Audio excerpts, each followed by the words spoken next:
खेडचा अंधार दूर. नगरसेवक शेख मुस्तफा सादिक यांच्या तत्परतेने रातोरात बसवली नवीन डीपी.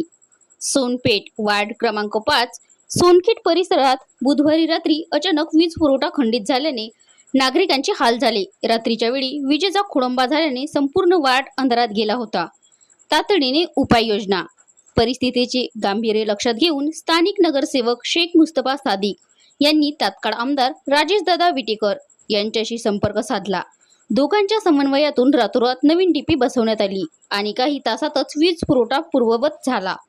नागरिकांकडून कौतुक. माजी नगराध्यक्ष चंद्रकांत राठोड यांच्या मार्गदर्शनाखाली काम करणाऱ्या नगरसेवक शेख मुस्तफा सादिक यांच्या या तत्परतेचे सोनखेड वार्डात जोरदार कौतुक होत आहे. समाजसेवा कशी करावी याचे उदाहरण असल्याची भावना नागरिकांनी व्यक्त केली. यावेळी आमदार राजेशदादा विटेकर यांनी नागरिकांना आश्वासन दिले की सोनपेठ शहराचा विकास कोणत्याही परिस्थितीत थांबू देणार नाही. माझा मोबाईल 24 तास तुमच्या सेवेसाठी सुरू आहे, असेही ते म्हणाले. पार्श्वभूमी. नगरपालिका निवडणूक होऊन 6 महिने झाले आहेत. स्वच्छता, वीज, पिण्याचे पाणी या मूलभूत समस्या सोडवणे ही नगरसेवकाचे मुख्य काम असल्याचे मत नागरिकांनी मांडले. या घटनेमुळे सोनखेडमध्ये सध्या शेख मुस्तफा सादिक आणि आमदार विटेकर यांच्या नावाची चर्चा आहे.